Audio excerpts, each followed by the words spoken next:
నమస్తే వ్యూవర్స్. ఇప్పుడు మనం వెళ్తున్నది ఒక మహత్యమైన పవిత్ర క్షేత్రం. అది విశాఖ జిల్లాలోని పంచధర్ల ధర్మలింగేశ్వర స్వామి దేవాలయం. ఇది 5 స్నాన ప్రవాహాల వల్ల ప్రసిద్ధి చెందిన ఈ దేవాలయం శివభక్తులకి ఒక ఆధ్యాత్మిక కేంద్రంగా నిలుస్తుంది. పంచధర్ల అనేది తెలుగు పదాల పంచ అంటే 5, దార్ల అంటే ప్రవాహాలు అనే అర్థాలతో కూడినది. ఇక్కడ ప్రత్యేకం ఏంటంటే ఆలయంలోని ఒక కొలనులో 5 సహజ జలస్తోత్రాలు నిరంతరం ప్రవహిస్తూ ఉంటాయి. ఇవి పవిత్రంగా భావించి శివరాత్రి మరియు కార్తీక మాసంలో వేలాది మంది భక్తులు ఇక్కడికి తరలివస్తారు. ఇప్పుడు మనం చూస్తున్నది ఈ క్షేత్రమే. ఇక్కడ ధర్మలింగేశ్వర స్వామితో పాటు ఇంకా కాశీ విశ్వేశ్వర స్వామి, వినాయకుడి గుడి కూడా ఉంటుంది. మనం ఇక్కడ కార్ పార్కింగ్లో కారు పార్క్ చేసుకుని లోపలికి మెట్ల మార్గం ద్వారా వెళ్ళాలన్నమాట. సుమారు ఒక 50 నుంచి 100 మెట్ల దాకా ఉంటాయి. ఎవరైనా సరే ముసలి వాళ్ళు కానీ పిల్లలు కానీ ఎక్కేలాగా చాలా ప్రశాంతంగా ఉంటాయి.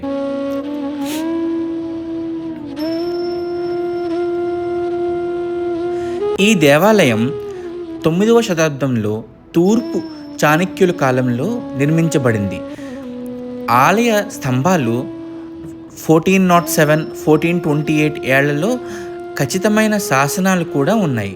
ఈ శాసనాలు తూర్పు చాణక్య రాజులు చరిత్రలను ప్రతిబింబిస్తాయి.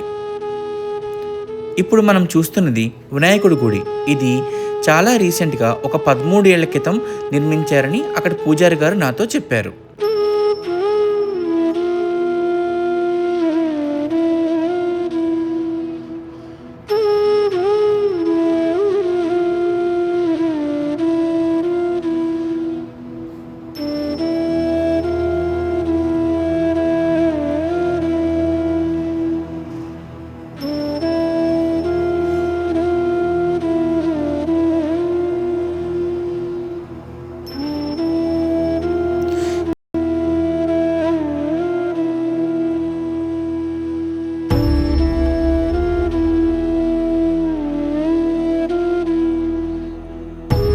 ఇక్కడ ఒక పురాణం కథనం ప్రకారం యమధర్మరాజు తాను అనుభవించిన వ్యాధి నివారణ కోసం ఇక్కడ శివలింగాన్ని ప్రతిష్ఠించాడట. అందుకే ఆయన పేరు ధర్మలింగేశ్వరుడు అయ్యాడు అని అంటారు.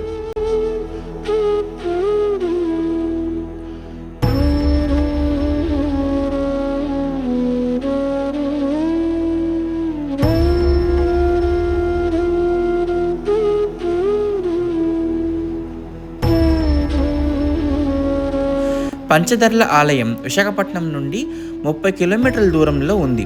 ఎలమంచల్ నుండి 10 కిలోమీటర్లు మాత్రమే. వ్యక్తిగత వాహనం ఉపయోగించడం ఉత్తమం.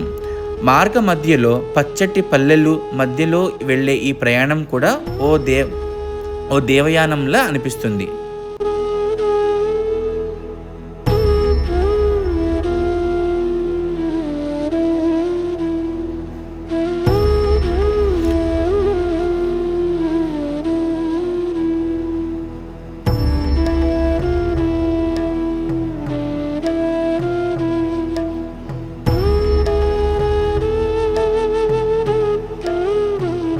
ఇంత చరిత్ర, శ్రద్ధ మరియు పవిత్రత కలిగిన ఆలయాన్ని ఒక్కసారైనా దర్శించండి. మానవ జీవానికి మార్గదర్శకమైన ధర్మాన్ని కాపాడే ధర్మలింగేశ్వరుడుకి నమస్కారం.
ఈ ఆలయానికి పంచదార్ల అనే పేరు వచ్చిన ప్రధాన కారణం ఇదే.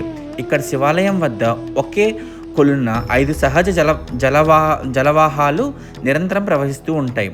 ఈ నీటి ప్రవాహాలు ఎండాకాలంలో కూడా ఆగవు. అవి శాశ్వతంగా ప్రవహిస్తూ ఉంటాయి. అందుకే ఈ స్థలానికి ఒక ప్రత్యేకమైన పవిత్రత ఉంది.